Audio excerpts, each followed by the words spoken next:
You're pretty sharp. Was I that obvious? I'm good at reading people. Part of being in sales. That must be nice, knowing what you are. You're saying you don't? Yes and no. I may not even exist right now. I'm not sure I understand. You seem real enough to me.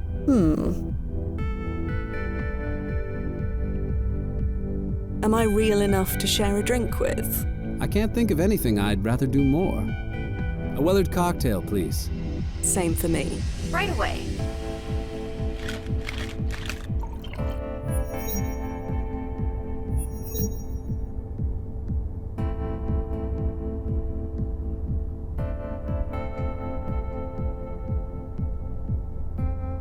I'm Fia. Johnny, nice to meet you.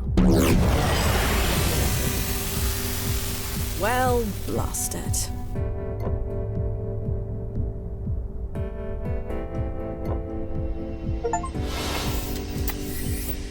Probably for the best, anyway.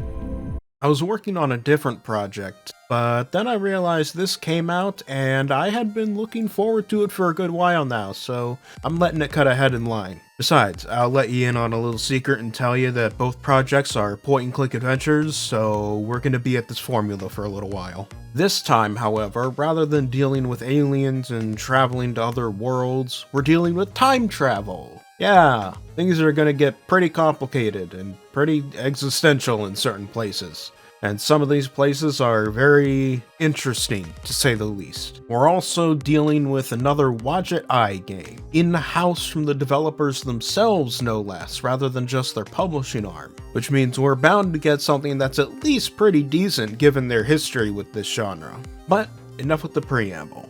Let's get into it. This is Old Skies. That's odd. The door was unlocked. And the computer is on as well. Either young Andy left for spring break in a hurry, or someone else was here before me.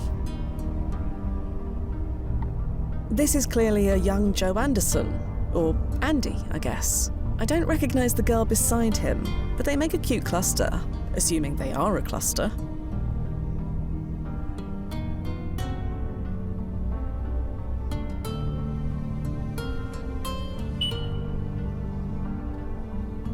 Honestly, I'm not entirely sure what to make of the art style of Old Skies, even as I'm writing this.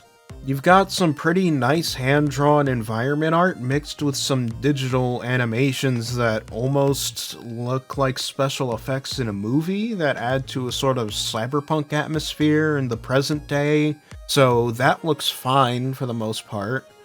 But the characters... yeah, I don't know about this one, sorry. They feel like they're all rotoscoped into the game, which, who knows, they might be.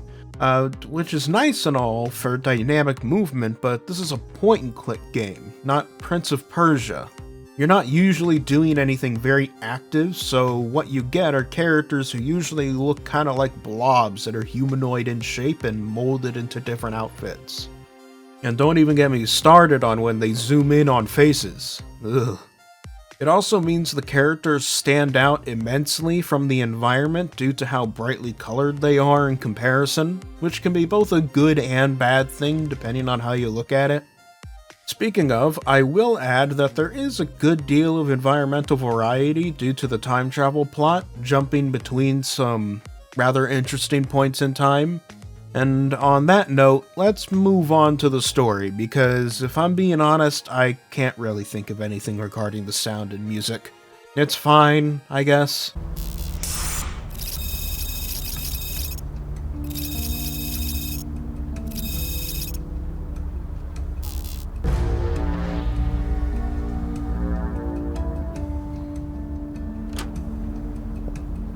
Fia?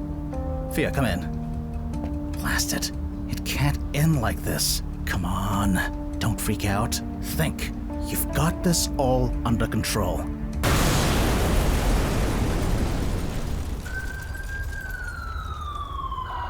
Fia, what did you do? Alright, so, like I said, the story deals with time travel, so things are naturally going to get complicated.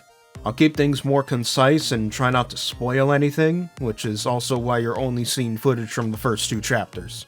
Essentially, it's the distant but not too distant future, and time travel technology has been invented. While this could be a massive problem, being publicly available and all, and it was for a while, it's actually been contained and controlled through a unique corporation known as ChronoZen. ChronoZen seeks out individuals with some sort of mysterious set of desired traits and recruits them as agents for their company, who allow people to use their tech to go through time and do whatever, really. So long as what they want to do hasn't been determined to alter the grand scale of history too much, anyone can pay to get a time travel job done. From going on vacation to altering your own history so you're part of a new timeline. This does mean that the timeline shifts a lot due to the constant changes happening, but the agents and the company are chrono-locked, as it's called, essentially forcing them to remain static within their timeline whilst everything else changes around them. And that is the situation we find Fia Quinn, a ChronoZen agent based in New York.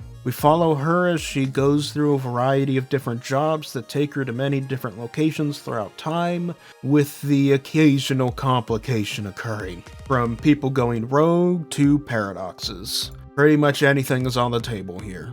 However, these complications slowly begin building up and a sense of existential dread starts looming over Fia as she tries to figure out how to manage herself and her lot in life as a ChronoZen agent. Like I said, I don't want to spoil anything too much, but things get complicated and sometimes a little frustrating. Speaking of, the gameplay. Right, left. Brian, look at this newspaper. Yeah? The headline says, Inman knocks out Mason. Uh-huh. You fought Simon in the championship match. Sure. You said you didn't know him. And I don't. I knew him. Past tense. Past tense? Do you mean he's dead? Don't know, don't care. You want to talk to that thug? Fine. Just leave me out of it.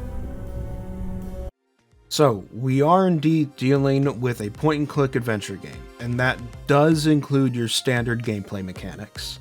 Merging items together, exhausting dialogue options, and using items on people or the environment to solve puzzles, that kind of thing. However, that fundamental formula gets skewed in certain ways. For one, the game leans heavily into the dialogue for its puzzles rather than collecting items. Gathering as much information as possible and telling the right information to the right people in the right order is usually how most puzzles are solved, which does lead to the game being much more linear mechanically. And it can also lead to the game straight up calling you out for using information you're not supposed to have yet, and therefore preventing you from moving forward. For instance, I tried inputting a keypad code that I had essentially had to look up because I just couldn't figure out what the answer to the puzzle was, and the game straight up told me, no, we're not going to acknowledge that you solved the puzzle, because you're not supposed to have that information yet. As for the linearity of it, where in other point-and-click games you might have a good few open zones to visit with about 3 different puzzles, Old Skies usually leads you from one zone to the next, with areas becoming mostly redundant to visit after 1 or 2 puzzles, or even just clues to a puzzle. It prevents certain moon logic scenarios, sure, but at the expense of player agency, a theme rather central to the game. The other form of gameplay you'll find is time loops. Yeah, this is a pretty regular thing throughout the game. You'll end up in a situation where you and or others get killed, triggering a rewind mechanic that puts you just before the incident begins. Once that happens, you're usually stuck in a time loop, having to use the limited clues around you before and during the confrontation to figure out how to not get killed and thus break the loop. Hell, there's an entire chapter built around an increasingly complex time loop and paradox scenario that tricks you like 4 times into thinking it's over. Personally, I can see why the devs leaned into them so hard. It is a time travel game after all, might as well make use of your setting mechanically. But at the same time, some of these can get kind of annoying after a while, especially with the clues you're expected to have picked up beforehand to solve the puzzle. which can be pretty in the background sometimes, like random background dialogue that you just sort of hear that I imagine most players might imagine is just flavor and not an actual puzzle clue, let alone a clue for a puzzle that occurs way down the line. It's quite the gameplay loop to be certain, especially with the time spent between missions where Fia gets to have a little introspection. But man, it can be frustrating sometimes. Hello. Busy. I was hoping to ask you a few questions. Busy.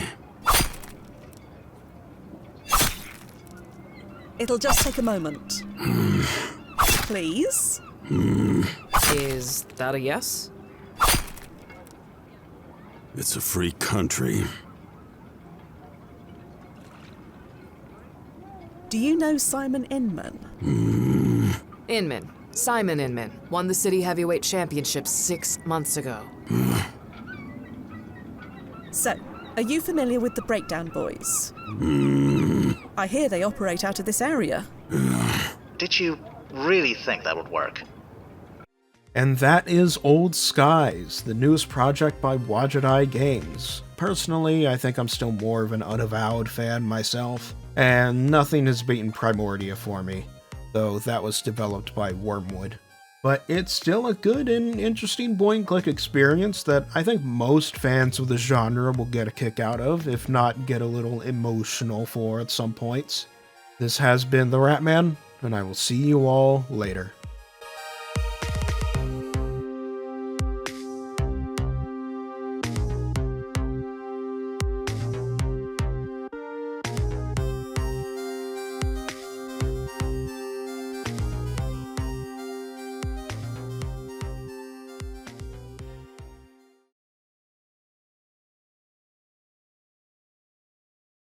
And lastly, a special thank you shout out to Mike Uniturtle, Scarlett, Reese, and a 2-room apartment in Babirusk, Belarus.